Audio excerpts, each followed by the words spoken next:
자, 그 다음에 이제 본문을 우리가 이해하는 게 아까 필요하다고 그랬었는데, 본문을 이해하는 방법에 대해서 우리는 지금 예수님의 사역에 대해서 공부하려고 그러잖아요. 그럼 예수님의 사역은 복음서에 나와 있잖아요. 그래서 우리는 복음서를 잘 이해하는 방법을 배워야 되는데, 제가 아주 기본적인 것만 간단하게 오늘 정리하고 그런 방법으로 계속해서 복음서에 나온 예수님의 모습들을 살펴보도록 하겠습니다. 그러니까 미리 오늘은 어떤 방법인지를 미리 조금 말씀을 이제 소개해 드리는 거라고 보면 됩니다.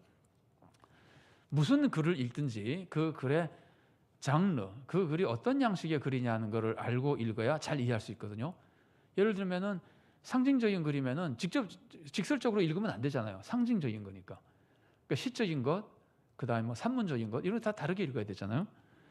그래서 그러면 도대체 복음서는 어떤 장르를 가진 글이냐 그러면은, 복음서는 어떤 양식의 글이냐 하면은 내러티브입니다. 내러티브. 근데 제가 왜 내러티브라는 말을 쓰느냐면은, 이걸 번역할 때는 이야기 글이라 그래요.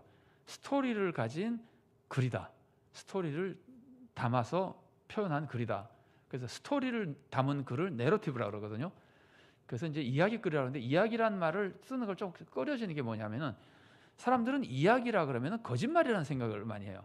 이야기는 사실 묘사하기보다 꾸민 얘기라는 생각을 많이 하는데, 성경은 그런 것이 아닙니다. 성경은 하나님의 역사하신 사실을 기록한 글인데, 그래서 우리가 기사라는 말을 쓰죠. 신문 기사처럼.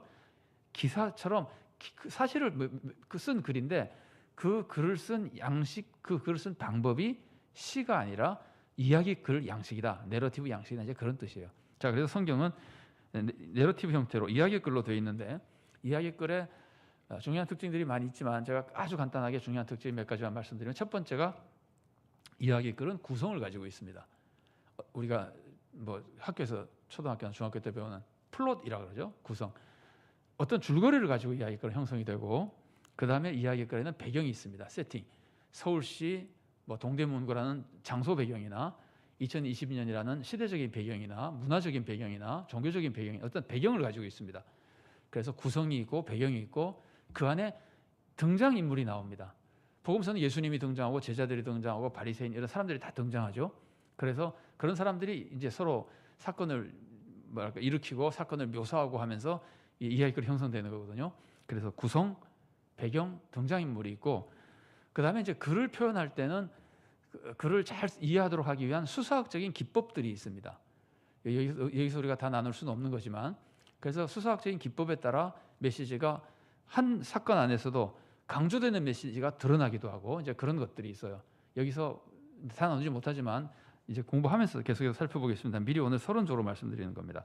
구성과 배경과 등장인물과 여러 가지 문학적인 기법들이 표현돼서 이야기글이 정리되어 있고, 복음서도 그렇게 기록되어 있기 때문에 우리가 복음서를 공부할 때 그것을 잘 이해하면서 공부를 해야 된다는 겁니다.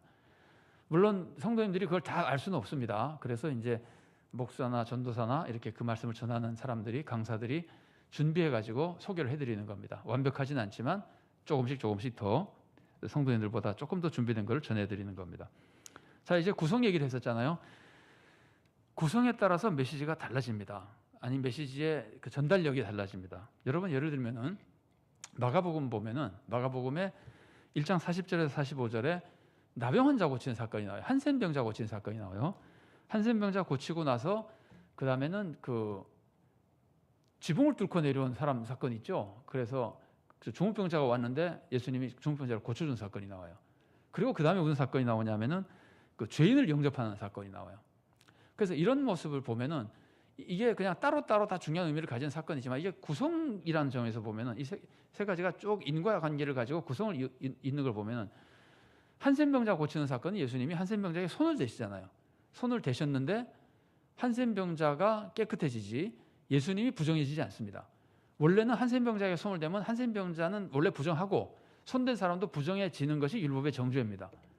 그런데 예수님은 부정해지지 않고 한센병자를 정하게 만들어버리는 거예요. 그러니까 율법의 정죄를 예수님은 이겨내는 분인 거예요. 그럼 그 메시지를 가지고 그 다음 사건을 보면은, 예수님이 중풍병자가 왔는데 병을 고쳐주지 않고 먼저 하신 것이 죄를 사함받았다고 얘기하시잖아요. 그 다음에 병을 고쳐주시거든요. 왜 죄사함을 먼저 얘기하셨을까? 여러 가지 생각할 수 있습니다. 뭐 죄 때문에 병이 생겼다고 할 수도 있고 다양한 해석이 있습니다. 그러나 이 구성을 보면은 율법의 정죄를 이겨내는 그 예수님이 율법의 정죄를 이겨내기 때문에 율법의 정죄를 받은 죄인을 예수님은 용서까지 하실 수 있는 거예요. 이게 죄인을 용서한다고 하는 것이 얼마나 대단한 사건입니까? 우리가 죄를 용서받아야 구원받는데, 그리고 나서 죄를 용서하시는 분이기 때문에 예수님은 누굴 찾아가느냐면은 죄인을 찾아가시는 겁니다. 건강한 자를 찾아간 의사가 건강한 사람이 아니라 병자를 찾아가는 것처럼 예수님은 죄를 용서하는 구원자시고 율법의 정죄를 이기는 분이기 때문에 죄인을 찾아가서 용서해주고 죄에서 건져주시고 구원해주시는 메시아 사역을 하는 겁니다. 이런 것들이 예를 들면 이색 사건을 이어서 볼 때 우리가 발견할 수 있는 메시지라고 볼 수 있습니다. 그 다음에 배경에 따라 달라집니다. 자, 배경. 여러분 씨 뿌리는 자 비유하시죠. 씨를 뿌리러 가서 길가에 돌밭에 가시밭에 그 다음에는 좋은 밭, 옥토에 이렇게 씨가 이제 떨어져서 열매 맺는 장면이 나오잖아요. 그러면 이게 지금 이 말씀을 예수님께서 하실 때 말씀을 하시는 배경이 무엇이었을까? 말씀을 제자들에게 하시는데 제자들의 지금 상황이 어떤 상황이었는가? 이거 배경이라고 그러거든요. 그 배경을 거의 성경에 기록되어 있지 않습니다. 이건 이제 학자들이 연구해서 예수님이 어떤 상황에서 이 말씀을 하셨을까를 이제 연구하거든요. 그러면 배경을 우리가 쉽게 두 가지를 금방 생각해 볼 수 있어요. 하나는 제자들이 전도하러 다니니까 사람들이 전도를 잘 받기도 하는데 어떨 때는 또 전도를 전혀 막 거부하고 안 받을 때 있잖아요. 막 기적을 행하고 전도가 되고 이럴 때도 있지만은 전도를 쭉 하다 보면 잘 안 될 때도 있잖아요. 우리가 뭐 그런 경우를 많이 보잖아요. 사도행전에서도 보고 우리도 지금 현실적으로 전도해 보면은 안 될 때가 있잖아요. 그러면 제자들이 전도해도 전도가 잘 안 되고 있을 때 이 전도자에게 힘을 주기 위한 전도자들이 좀 지쳐 있을 때 전도자들에게 힘을 줘야 되는 배경인 경우가 생각할 수 있고 그 다음에는 말씀을 아무리 들어도 도대체 말씀대로 살지 않는 사람들 이 사람들이 말씀대로 살지 않아서 말씀을 듣는 사람의 신앙을 고쳐줘야 될 경우가 있잖아요. 그러니까 이게 특히 두 가지입니다. 제가 소개해드리는 거는 다른 경우도 있겠지만 말씀을 전하는 사람 입장에서 말씀을 전해도 듣지도 않고 들어도 변하지도 않고 낙심된다. 설교자나 전도자에게 많이 있는 일입니다. 내가 왜 전도를 해야 되지? 이런 생각이 든다는 말이죠. 낙심한 사람. 그 다음에 또 한 사람은 말씀을 듣고도 자꾸 올바르게 신앙생활을 하지 않고 변화되지 않는 사람. 그러면 이 배경을 어느 것으로 보느냐에 따라서 씨 뿌리는 자의 비유는요. 말씀을 전하다 지친 사람에게는 어떤 메시지가 되느냐면은 지쳐도 낙심하지 마라. 왜냐하면은 우리가 씨를 뿌리면은 열매 안 맺는 땅이 있는 거는 어쩔 수 없는 거다. 그것 때문에 낙심하지 말고 옥토에서 열매가 맺어지니까 거기서 엄청난 그 하나님 나라 확장이 일어나니까 걱정하지 마라. 안 듣는 사람이 있어도 걱정하지 마라.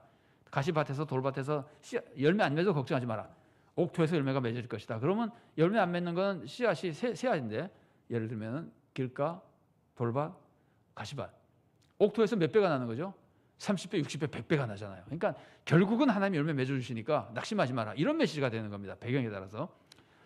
반면에 말씀을 듣고도 전혀 변하지 않는 사람에게는 너희들 그렇게 말씀 듣고 변하지 않으면은 너희들 가시밭에 떨어진 씨랑 똑같은 거야. 그래서 아무 열매도 맺지 못하면 나중에 구원도 못 받는 거야 하고 말씀을 듣고도 변하지 않는 성도들에게는 또 그런 메시지가 되는 겁니다. 그러니까 똑같은 메시지가 듣는 사람의 배경, 어떤 배경에서 말씀이 전파되느냐에 따라서 메시지가 달라질 수 있는 겁니다.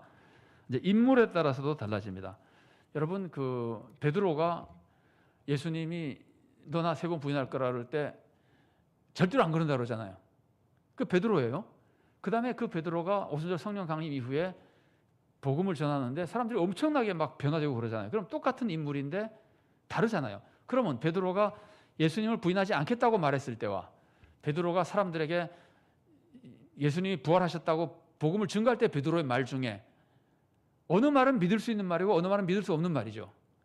이게 왜 그러냐면은 그 등장인물이 지금 어떤 사람이냐에 따라 달라지는 겁니다.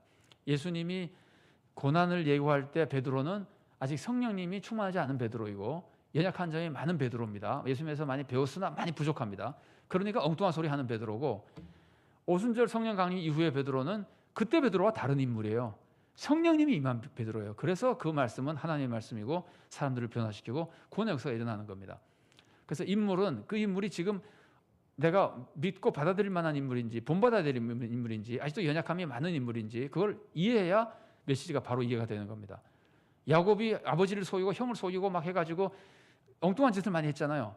그때 야곱은 모든 행동을 본받아야 될 모범이 아니에요.